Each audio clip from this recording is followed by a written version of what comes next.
Ju përshëndes të gjithëve shikues të ABC News, jemi sërish bashkë edhe në edicionin e mesditës. Dy partit e mëdha po përmbyllin ditën e sotme listën me kandidatët e cilët do të garojnë në zgjedhjet e 11 majit, ndërsa fati final për dorëzimin e listës në Komisionin Qendror të Zgjedhjeve është sot në mesnatë. Ne do të jemi në këtë moment për të parë fillimisht çfarë po ndodh në Selini Roz me kolegen Greta Bullari.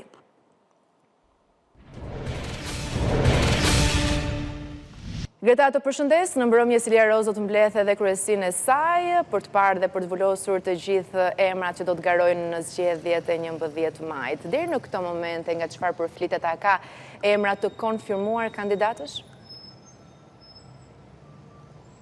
Fabiola, të përshëndes. Pritet që në orët në vijim, po themi, të zyrtarizohet edhe lista e socialistëve sa i përket zgjedhjeve parlamentare të 11 majit. Kemi mësuar që rreth orës 14:30 kryesocialisti Edi Rama do të jetë në Selini Roz, nga ku pritet të zhvillojë edhe takime të ndara me drejtuesit politik të qarqeve, sa i përket, po themi, edhe listave apo po themi ato konfirmimet e fundit, të cilët pritet të jenë pjesë e listave të socialistëve.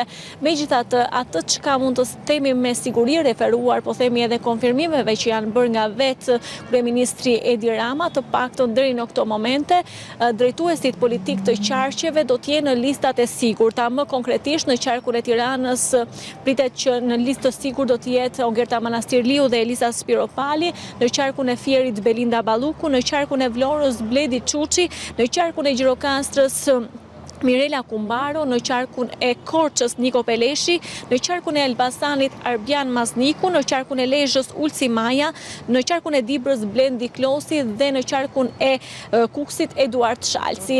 Risi, po themi, përsa i përket emrave në listën e Partisë Socialiste deri në këto momente, janë pikërisht edhe 3 kryebashkiakët, të cilët tashmë kanë dhënë dorëheqjen për t'u bashkuar listës së kandidatëve. Bëhet fjalë për kryebashkiakun e Matit Agron Malaj, kryebashkiakun e Tepelenës Tërmet Peçi dhe kryebashkiakun e Beratit Ervin Demo.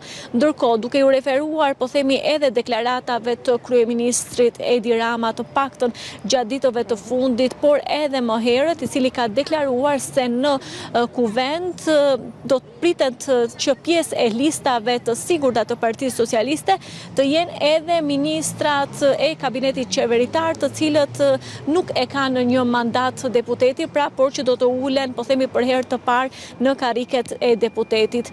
Gjithashtu, zoti Rama ka deklaruar se pjesë patjetër e listave, kryesisht pjesës e listave të mbyllura në qarqet kryesore do të jenë pikërisht individ, persona me kontribute të caktuara në shoqëri, por që nuk janë ulur ndonjëherë në parlamentin e Shqipërisë. Ndërkohë që pritet, po themi, me interes edhe se ku do të jenë apo ku do të pozicionohen edhe figurat e vjetra të kësaj force politike, pasi vetë zoti Rama ka paralajmëruar se të paktën burrat në Partinë Socialiste që kanë qoftë edhe një mandat, do duhet që betejën e tyre në 11 maj ta bëjnë në listë të hapur. Nga ky rregull, zoti Rama nuk përjashton në raste të veçanta, po themi, edhe zonja të cilat kanë më shumë se një mandat deputeti në siglën e Partisë Socialiste. Megjithatë, orët në vijim, po themi, janë edhe vendimtare. Pritet në fakt nga informacionet që kemi që pjesë e listës Partisë Socialiste do të jenë edhe përfaqësues nga diaspora, mirëpo gjithçka do të zyrtarizohet në orët në vijim, fillimisht me takimin që kryeministri Rama do të ketë me drejtuesit politik të qarqeve, e mëtej në orën 19 do të jetë pikërisht kryesia e kësaj force politike, ajo e cila do të zyrtarizojë emrat dhe drejtuesit politik të qarqeve, mëtej do t'i bëjnë ata publike. E kuptoj mirë, Greta, faleminderit për këtë raportim të drejtë për drejtë nga Selini Roz. Synimi i Agron Malajt për të kandiduar për deputet është parë me shqetësim nga familja e Alex Nikës, një prej viktimave të 21 janarit. Xhaxhai Nikës në një mesazh në emisionin Real Story tha se do të jetë gabim nëse Partia Socialiste përfshin në lista ish komandantin e grupit të zjarrit të 21 janarit. Por Blendi Klosi tha se vendimin e merr Kryesia Socialiste, ndërsa Partia Socialiste ka kërkuar nga SPAK të zbardhet ky krim. Përfshirja Agronmalajt në listat e socialistëve për zgjedhjet duket se ka krijuar pakënaqësi në radhët e familjarëve të viktimave të 21 janarit. Marknika Xhaxhai Alex Nikës, i vrarë më 21 janar, ka dërguar një mesazh gjatë transmetimit të emisionit Real Story, ku i kërkon gazetarit Sokol Balla ta pyes në studio sekretarin e përgjithshëm të Partisë Socialiste Blendi Klosi nëse Agronmalaj, ish komandanti i grupit të zjarrit më 21 janar, do kandidoj për deputet të Partisë Socialiste më 11 maj. Xhaxhai Alex Nikës thekson se nëse kjo gjë është e vërtet, atëherë Partia Socialiste ka gabuar me këtë zgjedhje.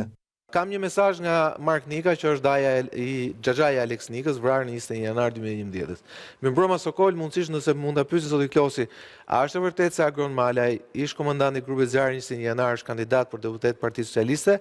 Nëse po, thuajini se ka gabuar. Në përgjigjen e tij, Blendi Klosi tha se Partia Socialiste ka kërkuar që SPAK të zbardhë krimin shtetëror të 21 janarit, ndërsa për Malajn, nëse do të jetë apo jo pjesë e listës, Klosi tha se vendimi nga kryesia merret të mërkurën. Agronmalaj është kryetari i Bashkisë Burrelit, që ka dhënë dorëheqjen sot. Dy herë nga populli e atij i asaj krajinës Matit, ka kërkuar kandidimin dhe ka dhënë sot dorëheqjen se do të marrë vendim kryesia. Është një nga ata djemtë që ka qenë në 21 janar, për cilat ai ka dhënë dëshmitë e tjera, ka qenë një nga më të akuzuarit e Sali Berishës në 21 janar, për t'ia hedhur fajin se të gjithë ne që ishim në 21 janar së me të ndjerin dhe së me familjarët e ndjerit, ishim në atë, le themi, të akuzuar, jo e mbani mend ditën e parë se si u ngret të gjithë akuzat që ka ardhur vrasja jo nga urdhri i Sali Berishës, por nga vetë të majtët, dhe Agroni ishte një nga ata që u akuzua.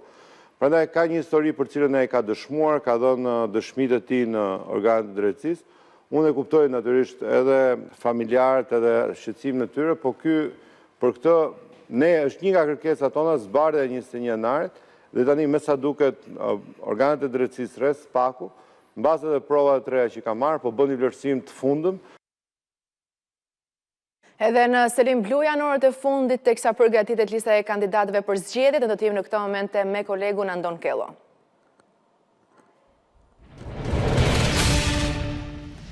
Andon, të përshëndesh, si është situata në Selim Blu, ndërsa dhe pak më herë ne kemi raportuar ikin në një prej partive Aleanca Maqedonase, e cila nuk do të jetë më pjesë e koalicionit. Si pritet të jenë listat e PD-s? Nuk ka ende një listë përfundimtare, vijojnë ende të negociatat, madje të vështira në selin e Partisë Demokratike. E fundit që ka hyrë në seli është drejtuesja politike për diasporën Josefina Topalli, e cila si drejtuese politike do të jetë në listë të mbyllur, por përflitet tashmë në 3 qarqe mes Tiranës, Shkodrës dhe Elbasanit, për shkak se ka filluar edhe sajimi i listave për të përfshirë sa më shumë kandidat të votuar nga primaret e Partisë Demokratike. Para Josefina Topallit në seli ka hyrë Nart Doka, aleati, kryetari i Partisë Demokristiane, i cili po ashtu synon listë të mbyllur ose të hapur në Shkodër apo në Tiranë, më tepër listë të hapur në kryeqytet.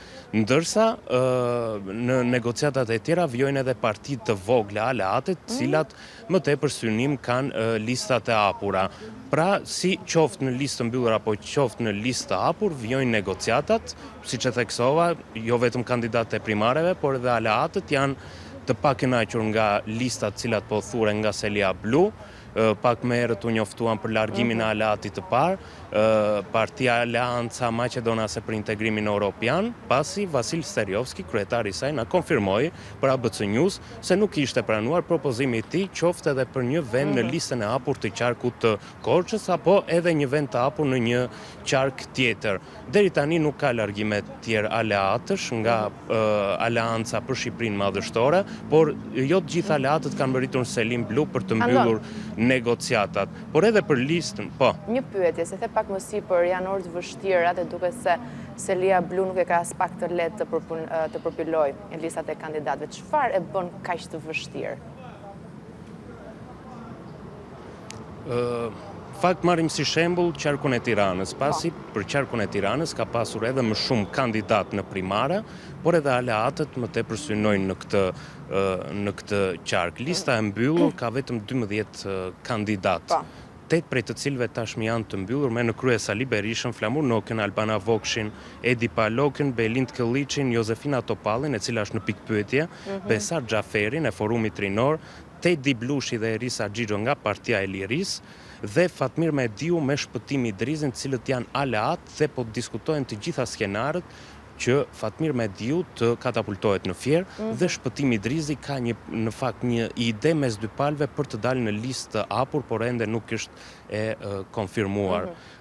Ndërsa Jozefina Topalli mund të largohet në një qark tjetër. Pra, loja bëhet vetëm për 4 vende në listën e sigurt, ndërkohë që për gratë, për shembull, ka vetëm një vend të lirë dhe janë 3 konkurrente në një konkurrencë të fortë me njëra tjetrën, deputetet Jorida Tabaku, Dhurata Çupi, apo edhe antarja e Këshillit Kombëtar Ilda Zhulali, njerësh edhe antare e Këshillit Bashkiak të Tiranës. Ndërkohë, nga burrat presin në radhë dhe më të votuarit në kandidatët e primareve të Partisë Demokratike, të cilët deri më tani nuk është siguruar asnjë vend në listën e mbyllur. Po ashtu edhe Durrësi është në pikpyetje për shkak se ka 2 drejtues politik, Oer Bylykbashin dhe Genc Razimirin në listë të mbyllur të sigurt.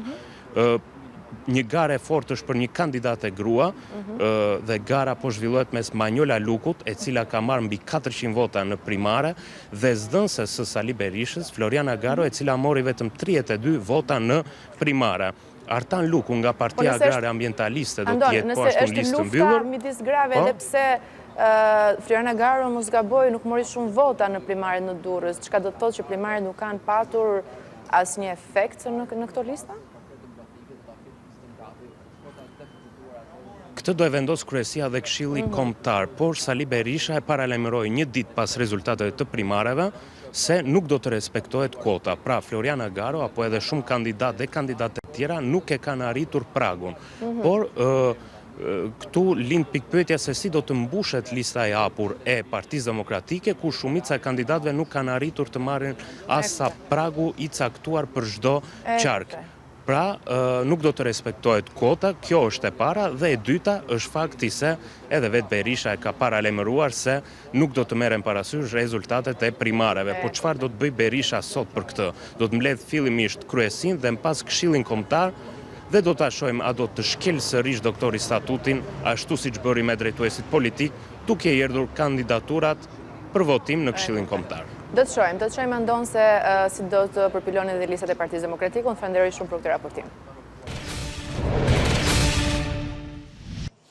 Mirë, jemi rikthyer në studio, vijojmë me lajmet. Papunësia në Shqipëri vazhdon trendin rënë, sipas Instat në fund të vitit të kaluar papunësia arriti në 8.8%, sektorët që dhanë kontribut kryesor janë shërbimet dhe industria.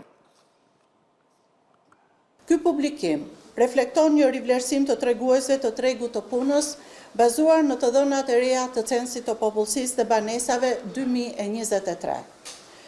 Rivlerësimi synon të sigurojë një pasqyrim më të saktë dhe të përditësuar të dinamikave të tregut të punës në vend. Sipas rezultateve, në tremujorin e 4 2024, shkalla e punësimit për popullsim 15-64 vjeç është 68.3%, duke shënuar një rritje vjetore me 1.6 pikë dhe një rënje tremujore me 0.8 pikë. Shkalla zyrtare e papunësisë në Shqipëri në tremujorin e 4 2024 për popullsim 15 vjeç e lartë është 8.8%, duke shënuar një ulje vjetore me 0.8 pikë dhe një rritje tremujore me 0.7 pikë. Shkalla e pjesëmarrjes në forcat e punës në tremujorin e 4 2024 për popullsim 15-64 vjeç është 75.5%, me një rritje vjetore prej 1.2% dhe një ulje tremujore me 0.4 pikë%. Të 3 sektorët kanë ndikuar, industria, bujqësia dhe shërbimet, por fokusi kryesor ka qenë tek shërbimet. Ju ftoj të ndiqni radion ABC News në valët 105 FM. Do të përditësoheni me zhvillimet e fundit në 105 FM.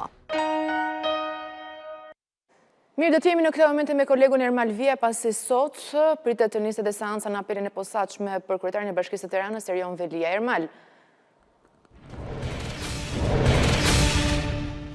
të vijojë në orën 12:30 këtu në gjykatën e apelit të posaçëm, ku Erion Veliaj nëpërmjet avokatëve kërkon ndryshimin e masës sigurisë arrest në burg. Do të jetë gjyqtari Ngert Pullumbi që pritet vendos, ndërsa ditën e djeshme seanca u shty për shkak se prokuroria e posaçme paraqiti prova të reja ku kërkonte vazhdimin e masës së arrestit në burg.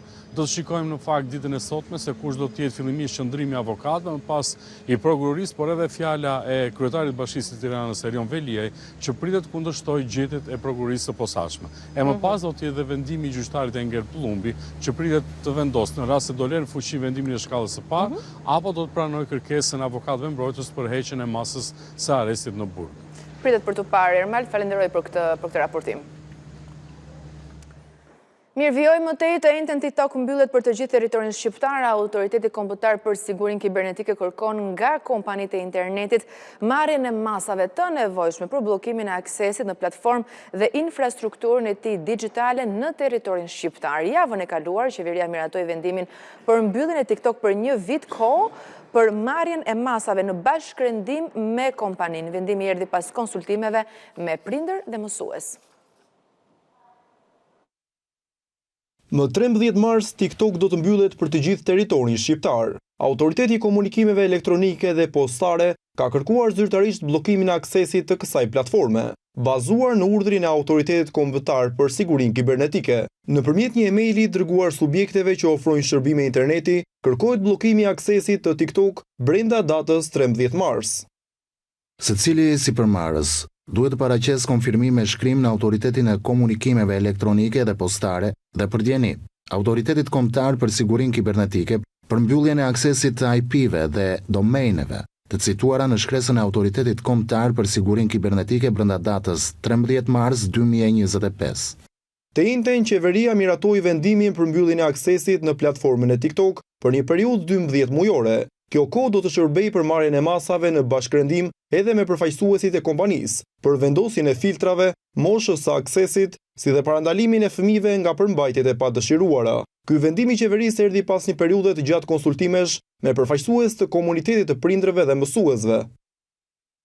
Gjithçka e përgatitur për edicionin e mesditës, ju kujtet klikoni në webin tonë abcnews.al për të tjera zhvillime, gjithashtu ju mund të ndiqni edhe në radio në frekuencat 105 FM. Pas pak do t'jeni me kolegun Ertan Prifti.